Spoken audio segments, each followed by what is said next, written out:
What if a single mistake could haunt your children and your children's children for 7 generations? Across Native American history, there are stories of curses, some born from betrayal, others from broken promises, and some from angering the spirits of nature itself. But here's the chilling part. Many tribes believed those curses were not just legends. They were real, shaping the fate of entire nations. And tonight, you're about to hear one of the most haunting stories of all, the tribal curse that lasted 7 generations. Stay with me, because hidden inside this story is a survival lesson that could change the way you see your own life today. Picture a vast land before the arrival of highways and cities. Forests stretched endlessly, rivers carved through the earth like veins, and the prairies rolled on farther than the eye could see. Here, native peoples lived in harmony with the land, yet also in constant struggle to survive. Every winter was a test. Every hunt was a gamble. Now, many people today imagine Native American life as simple. Tipis, just tents. Buffalo hunts, just old-fashioned hunting. But the truth is far richer and far stranger. Their world was filled with deep spirituality, complex technology, and rules of survival, written not in books, but in the very soil, sky, and heartbeat of the earth. One of those rules was the law of 7 generations. This belief held that every decision you make will affect your descendants down to the 7th generation. But what happens if someone breaks that law? What if one person's cowardice, or one leader's greed, poisons the bloodline of a whole people? That is the mystery we're diving into today. A tribal curse said to last 7 generations. Was it myth? Or was it a hidden survival code wrapped in spiritual warning? Before this video ends, you'll not only hear the story, you'll uncover wisdom so powerful that modern science is still catching up to it. Imagine a winter storm on the northern plains 200 years ago. The wind is screaming, snowdrifts swallow the land, and the temperature drops so low that even your breath freezes in the air. In this world, survival was not optional, it was a daily battle. And yet, native peoples endured it for thousands of years without heated houses, without electricity, and without modern jackets. How? With brilliant survival engineering that most of us overlook today. Let's start with the tipi.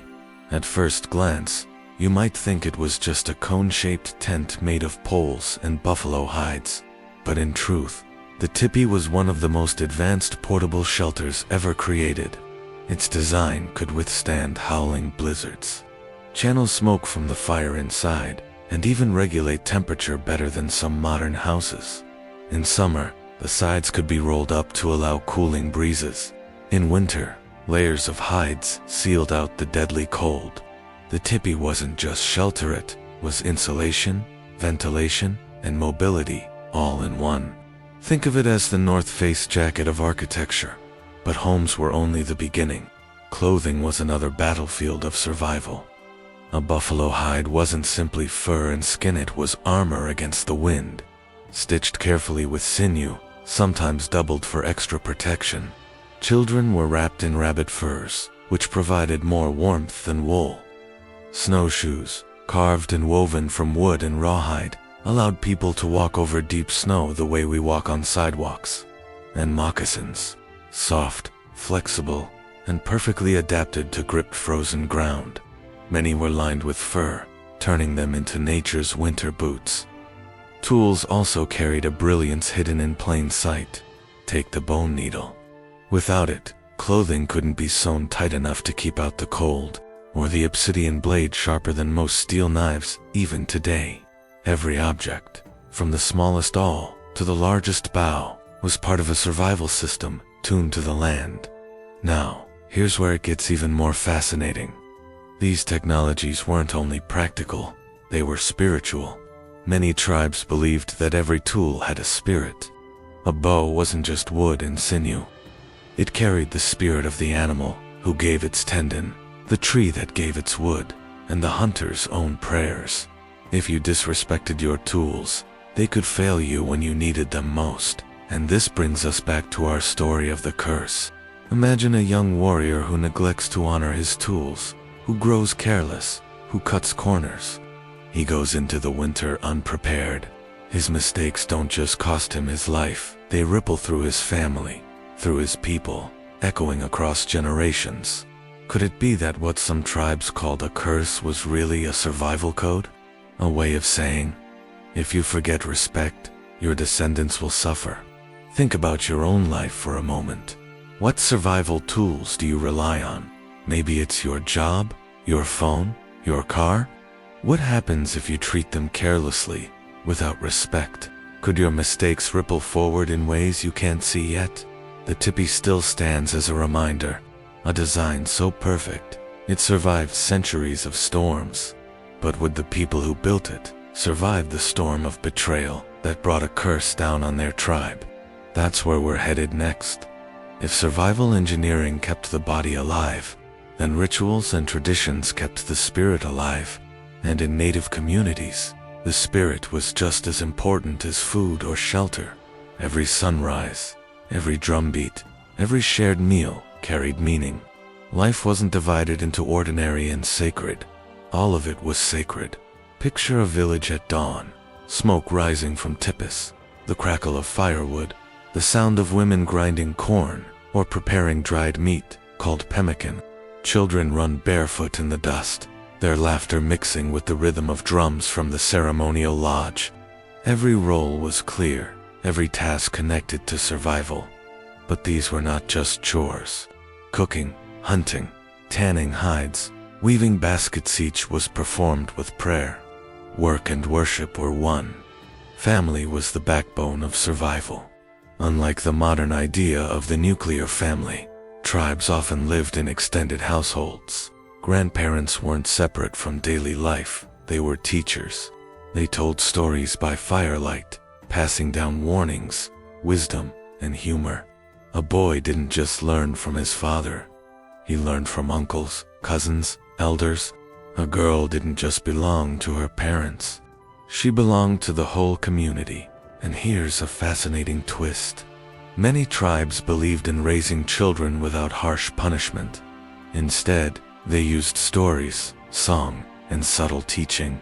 A child who misbehaved might hear a cautionary tale about a trickster spirit, or be gently reminded how their actions affected the group. The point wasn't obedience, it was balance. Because if one member fell out of balance, the whole tribe felt it. Rituals reinforced that balance. The sweat lodge, for instance, wasn't just a sauna. It was purification. Inside the dark, steaming hut, songs were sung and prayers spoken to cleanse the body and spirit. The circle of stones in the lodge represented the circle of life, reminding everyone that each person was just one piece of a greater whole. And then there were seasonal ceremonies. The sun dance of the plains, where warriors endured piercing trials to renew life for their people. The green corn ceremony of the southeastern tribes, a festival of forgiveness and new beginnings. Every ritual carried lessons about gratitude, sacrifice, and connection. But what happens when someone breaks ritual? What if a warrior refuses to share food, ignores the teachings of elders, or mocks the ceremonies? In a world so tightly bound by respect, a single act of disrespect was more than bad behavior. It was dangerous. It could invite imbalance. It could anger spirits. This is where the legend of the 7-generation curse begins to take shape. Some elders warned, if you forget the circle will forget you, and your children will pay the price. Imagine the weight of that. Every mistake wasn't just your burden, it was a burden for descendants not yet born. Even modern science hints at this truth.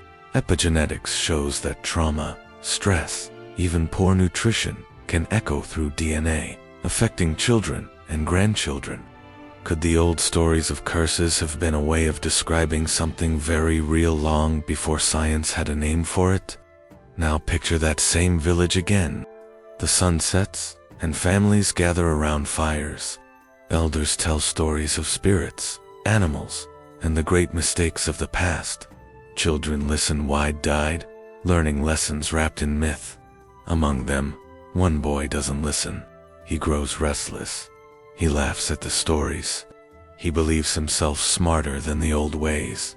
And when his pride leads him astray, the curse begins. But what exactly did he do? What choice could bring ruin not only on himself, but on his people for 7 generations? That's the dark turn we face in the next chapter, where survival meets betrayal. Every tribe had its way of survival. For some, survival meant farming and ceremony. For others, it meant hunting and moving with the seasons. But for all, survival also meant defense. Because even in a land without castles or armies, there was war. And with war came honor, courage, and sometimes cowardice. Native warfare wasn't like the battles most people imagine today. It wasn't endless slaughter or conquest for land. In many tribes, war was measured, ritualized, even spiritual. Warriors fought to prove bravery, to protect resources, or to balance wrongs. A warrior's worth wasn't counted by how many enemies he killed. It was by how close he got to danger. Touching an enemy with a coup stick, without killing him, could bring more honor than striking him down. Why? Because it showed fearlessness. Weapons reflected this code. The bow, carved from ash or Osage orange wood, strung with sinew, could fire arrows with deadly accuracy. Stone war clubs shattered bone with a single strike. Lances and spears extended reach on horseback. Each weapon was more than a toolet, was a symbol of responsibility. To carry a bow was to carry the lives of your people in your hands. But every code has its breaking point. And in our story of the 7-generation curse, it begins on the battlefield. Imagine 2 tribes locked in conflict over hunting grounds. Warriors paint their faces, sing their war songs, and ride into the fight. Among them is a young man whose name the old stories never preserved. Some call him the Falcon, others call him the one who turned. What matters is not his name, but his choice. When the enemy pressed hard, when arrows filled the air, this young warrior faltered. Fear crept in.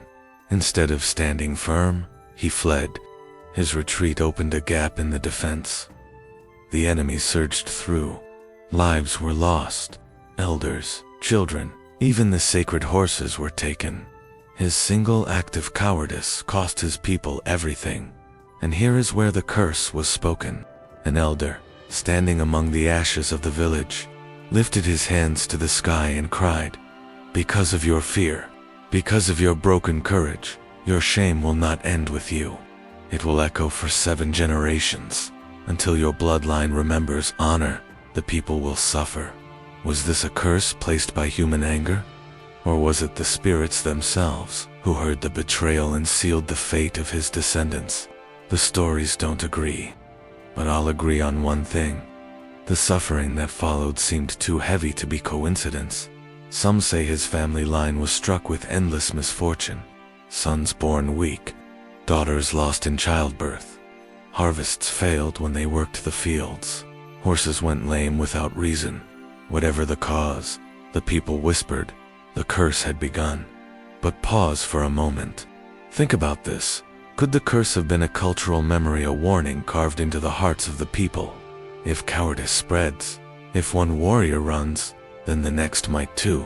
And soon, the spirit of courage itself could vanish from a people. Maybe the curse wasn't mystical at all. Maybe it was survival psychology written in myth, so it could never be forgotten. Yet to the tribe, it felt real. It felt heavy, and each generation feared they might be the ones still paying for that first betrayal. The question is, could they break it? Could rituals, sacrifice, or renewed honor cleanse the bloodline? Or would the shadow of one man's fear hang over his descendants forever? That is the mystery we chase deeper, as we look not only at the weapons of war but at the weapons of spirit. For native peoples, survival wasn't just about weapons or homes. It was about allies. But these allies weren't always human. They came with wings, claws, fur, and spirit. Animals were more than food or clothing. They were teachers, guardians, and messengers between the human world and the spirit world. Take the eagle. High above the earth, its wings cut the sky, closer to the sun than any other creature. To many tribes, the eagle was a messenger to the Creator. Its feathers weren't just decoration. They were prayers you could hold in your hand. To wear one was to carry the sky itself. Warriors who earned eagle feathers were seen as people of courage, chosen to lead. Then there was the buffalo, the heart of the plains. Every part of the buffalo was used: meat for food, hide for tippis, sinew for bows, bones for tools. But the buffalo wasn't just resources, it was sacrifice. Tribes honored it with ceremonies, giving thanks before and after every hunt. They believed the buffalo offered itself so the people could live. To waste even a scrap was to insult the spirit of abundance itself. The wolf brought different lessons. A wolf is both hunter and family. It moves with stealth, yet it also cares for its pack with fierce loyalty. To some tribes, the wolf was a model for how a community should live.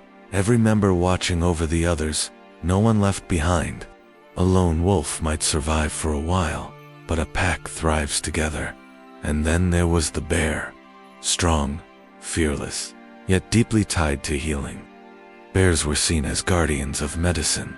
Some tribes believed that the herbs bears ate had healing power. Warriors who carried bear claws believed they carried the bear's courage into battle. Now, imagine how all of this ties into the curse.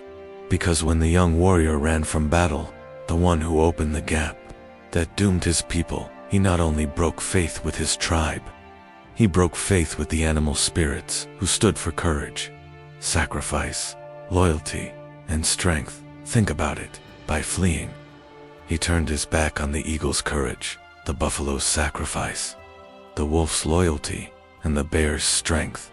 In the eyes of his people, he didn't just fail them, he failed the entire spirit world. No wonder the curse was said to last 7 generations. But here's where the story takes a turn. Some say that over the years, his descendants tried to atone. One son fasted on a mountaintop, seeking a vision of the eagle. Another carried buffalo bones in every ceremony, pledging never to waste again. A daughter lived as a healer, learning herbs from the bear's path. A grandson tracked wolves, learning to move as one with the pack. And yet, the misfortunes continued. Crops failed. Illness spread. Children died young. Each tragedy whispered the same message. The spirits had not yet forgiven. Could it be that the curse was not about the spirits rejecting them, but about the people never forgiving themselves? When a tribe lives by stories, belief has power. If you believe you are cursed, every loss feels like proof. Every storm feels like punishment. Every setback becomes another nail in fate's coffin. But before we dismiss this as superstition, consider our own lives. Don't we also live under curses of a kind? Families broken by addiction, cycles of poverty passed from parent to child, trauma echoing through generations. Modern science calls it psychology. Ancient peoples called it spirit. Either way, the result is the same.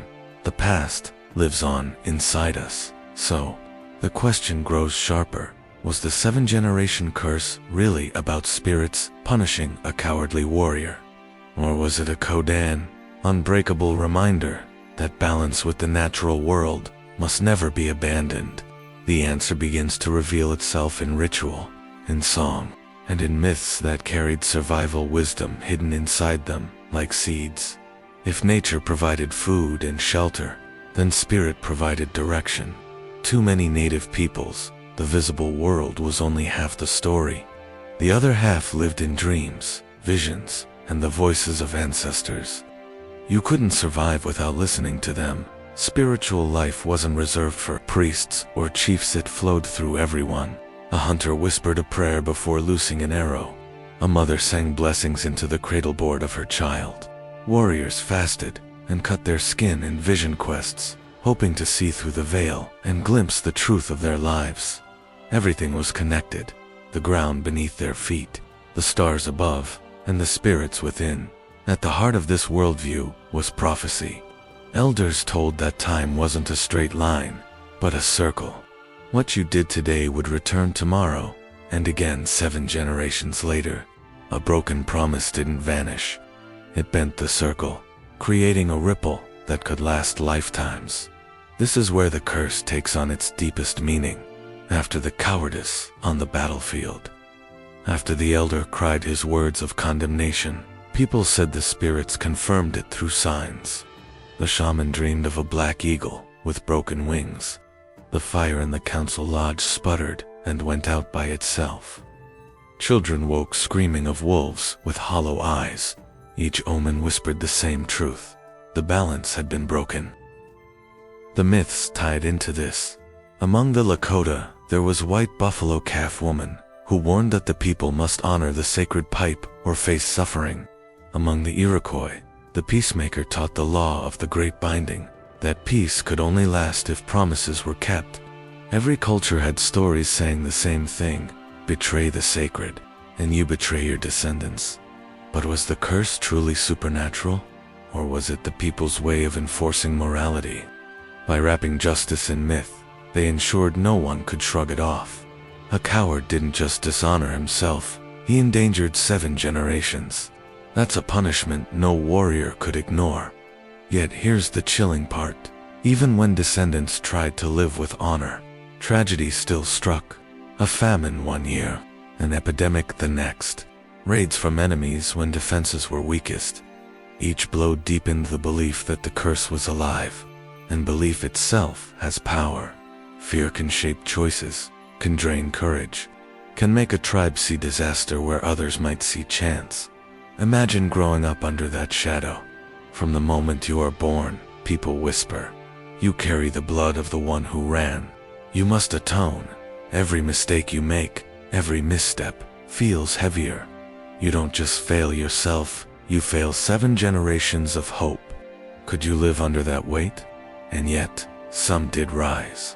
One descendant, stories say, received a vision in the sweat lodge. In the steam and the darkness, a voice came. The curse will not end with prayers alone. It will end when the heart is braver than the fear. That vision planted a seed of hope. But hope is fragile when generations have been taught to expect ruin. The people wrestled with the same question. Can a curse be broken, or must it simply run its course until the 7th generation is born? Science today gives us an echo of that belief. Studies of trauma show it can pass through DNA, shaping behavior in children not yet born. A famine in one generation can alter health for grandchildren. A war can plant anxiety into descendants who never saw the battlefield. In that light, the old stories of curses seem less like superstition and more like survival wisdom told in mythic form. The spirits, the myths, the prophecies, all pointed to the same truth. What you do matters, not just now, not just tomorrow, but for lifetimes yet to come. And so the tribe lived in tension, caught between fear of the curse and faith that one day someone would break it. But how? With ritual, with sacrifice, with a survival skill forgotten by modern eyes. That answer is hidden in the changing seasons and the desperate measures the people took to survive. The rhythm of native life was the rhythm of the seasons. Spring meant planting or moving camps to follow new game. Summer brought hunts, gatherings, and ceremonies. Fall was preparation, drying meat, storing corn, repairing tools. Winter was survival, when mistakes could mean death. Everything depended on moving in harmony with nature's cycle. For most tribes, this rhythm was steady, dependable. But for the people under the curse, it seemed every season betrayed them. In spring, rains that should have fed the fields instead flooded them. In summer, herds of buffalo turned away, leaving only lean game. In fall, stores spoiled too quickly, mold creeping in where it shouldn't. And in winter, the cruelest pestilence struck when firewood ran low. Each disaster felt like the spirits themselves were closing every door. Families whispered that it was the curse. The coward's blood has stained us, some said. The land remembers. Children grew up believing they were born unlucky, fated to fail. When you expect ruin, even small troubles feel like destiny. But still, they adapted. The people were nothing if not resourceful. When buffalo turned away, they hunted deer, elk, even rabbits. When crops failed, they learned to dig wild roots, gather berries, and store acorns. They smoked fish along rivers, built caches of food high in trees to keep it from animals. They moved camps when they had to, carrying tippets and tools across endless miles. And always, they sang. Survival was never just physical, it was spiritual. During hunts, men sang songs to honor the animals. Women sang while grinding corn, their voices weaving prayers into daily labor. Even when loss weighed heavy, singing kept the rhythm of life alive. Still, the curse haunted them. A blizzard that seemed harsher than any before. A drought that lasted too long. Enemies raiding just as stores grew low. For outsiders, these may have seemed like ordinary misfortunes. But for the cursed tribe, every event carried the echo of that elder's words.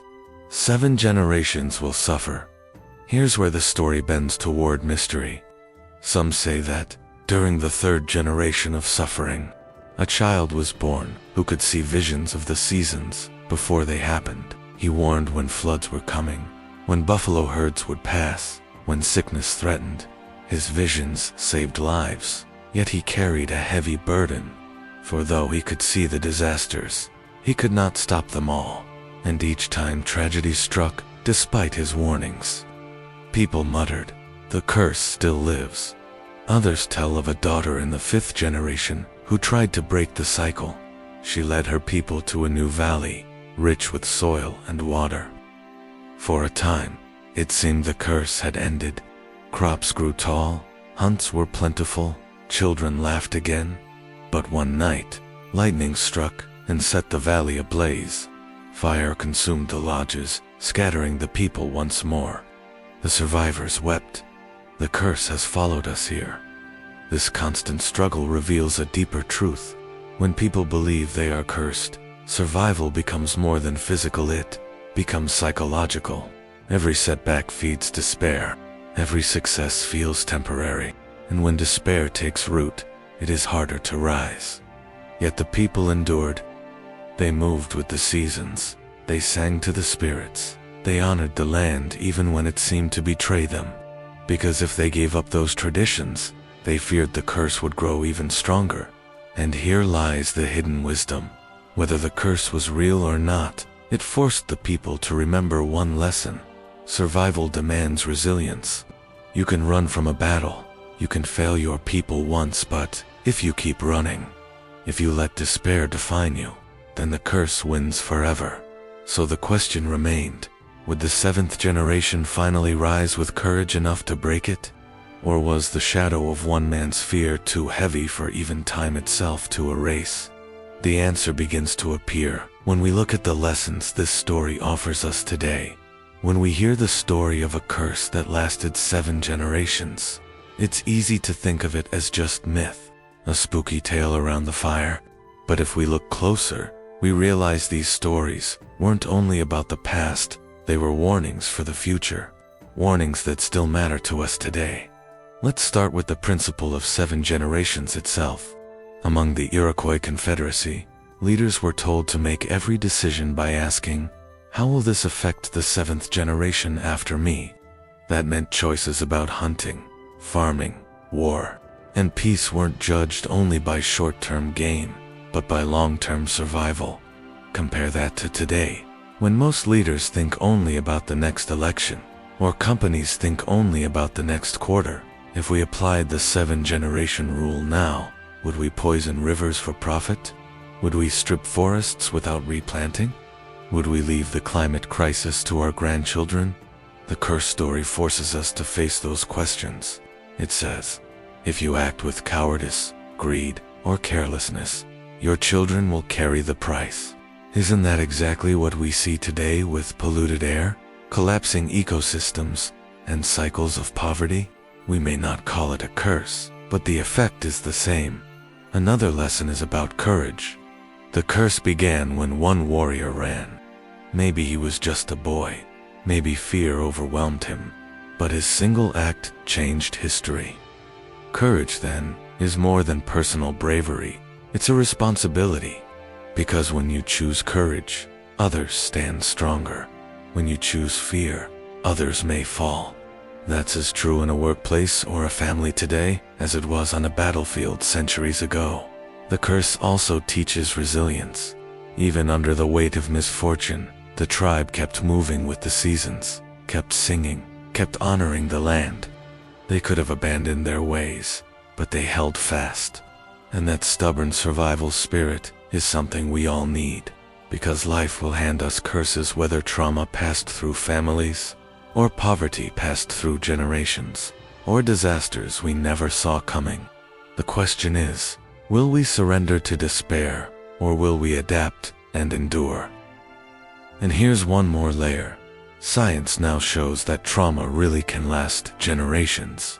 Children of war survivors carry anxiety, even when they never saw battle. Grandchildren of famine survivors carry health effects in their genes. It's as if the old stories were trying to tell us, your pain doesn't end with you. But if pain can echo forward, so can healing. Every choice you make, to break addiction, to forgive, to plant, to teach echoes forward to dot. Think about that.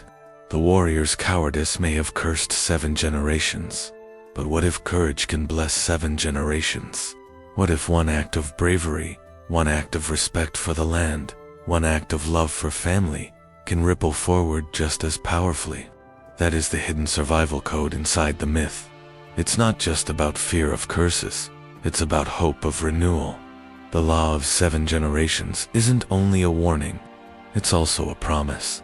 So as we look at the modern world, our polluted rivers, our broken communities, our families carrying wounds, we have to ask ourselves, are we living under curses of our own making? And more importantly, do we have the courage to end them? Because here's the twist. The story says the curse lasted 7 generations.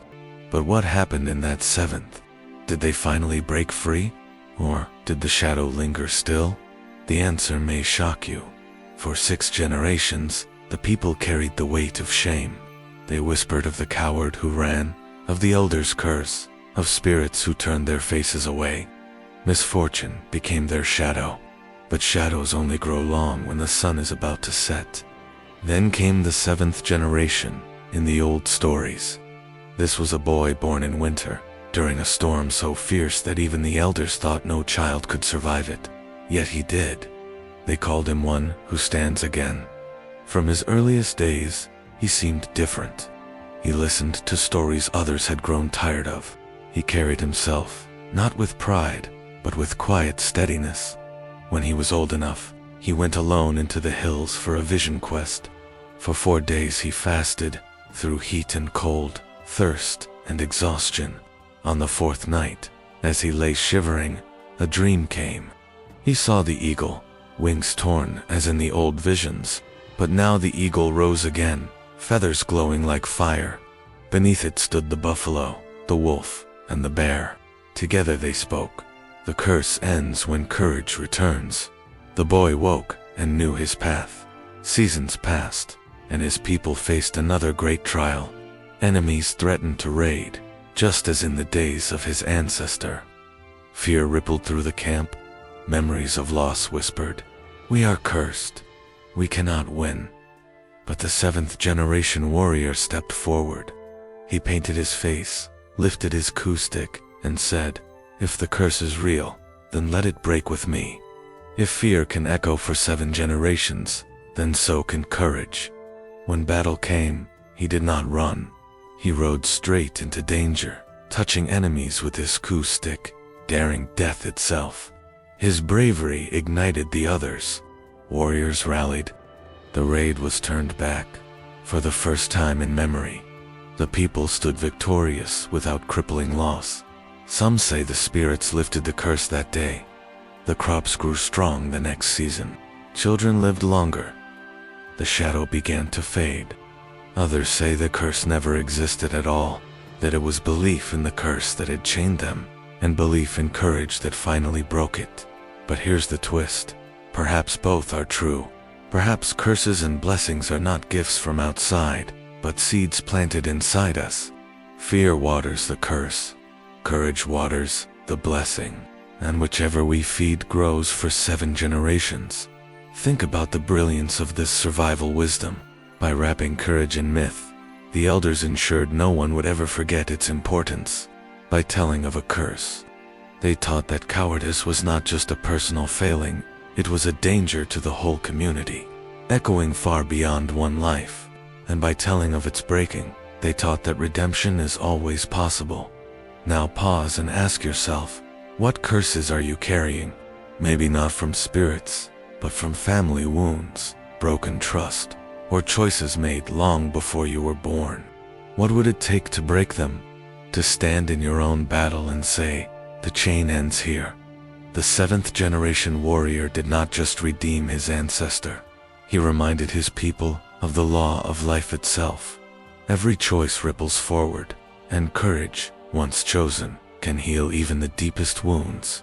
The story could end here, but the question remains, will we learn from it, or repeat the same mistake? So what do we make of this story, the tribal curse that lasted 7 generations? Was it a supernatural punishment from the spirits? Was it just coincidence and bad luck? Or was it something deeper, an ancestral survival code written into myth? Here's the lesson. The curse wasn't really about one man running from battle. It was about what happens when people forget their responsibilities to each other, to nature, and to the generations not yet born. The cowardice of one warrior became a symbol. It taught that every choice matters, not just for today, but for tomorrow, and for lifetimes after. Think about the wisdom buried here. We often see ourselves as individuals. My choices are mine. My mistakes are mine. But the elders knew better. A lie told today can echo as distrust for generations. A forest cut down today can mean famine for great-grandchildren. A moment of fear can ripple forward as a chain of suffering. That's the real curse. But there is also blessing. The law of 7 generations isn't only a warning, it's a guide. It says, if trauma can echo forward, so can healing. If fear can curse, then courage can redeem. If one warrior's cowardice doomed his descendants, then one warrior's bravery restored them. And isn't that the truth of our world today? Families pass down pain, but they also pass down strength. Communities inherit wounds, but they can also inherit wisdom. The climate crisis we face is born of short-sighted choices, but we can choose differently. We can plant trees, clean rivers, restore balance, and those acts will bless descendants we'll never meet. The myth also reminds us to respect nature. The eagle, the buffalo, the wolf, the bear, they were never just animals, they were teachers. The coward's betrayal wasn't only against his people, but against the spirits of nature that demanded courage, sacrifice, loyalty, and strength. That lesson still stands. If we betray the natural world, it will not forgive easily. Our children will pay the price, so the survival code is clear. Live with courage, respect the land, honor the circle of life, and think 7 generations ahead. Do this, and no curse can hold you. Forget it, and you risk writing curses of your own. The old storytellers didn't tell this tale to frighten children. They told it so people would remember, so we would carry responsibility, not just for ourselves, but for the future. So when the moment comes when fear whispers in our ear, we choose courage instead, because one act of bravery can bless 7 generations. So now, I'll leave you with a question. If one warrior's cowardice could curse his people for 7 generations, what choices are you making today that will echo forward? Are you planting blessings or curses? Could you be the one to break the chain of pain in your family, your community, your world? Or will that burden fall to someone 7 generations from now? The story of the tribal curse isn't just about the past, it's about us right now. So tell me in the comments, do you believe curses are real, or are they simply the weight of history and choices passed down? I want to hear your thoughts. And if this story made you think, if it gave you a new way of seeing Native history and survival wisdom, then honor it the way the old storytellers would want, by passing it on. Share this video, subscribe to the channel, and join me as we uncover more hidden truths of Native American history, mythology, and survival. Because the fire of these stories doesn't stay alive on its own. It lives when we keep telling them.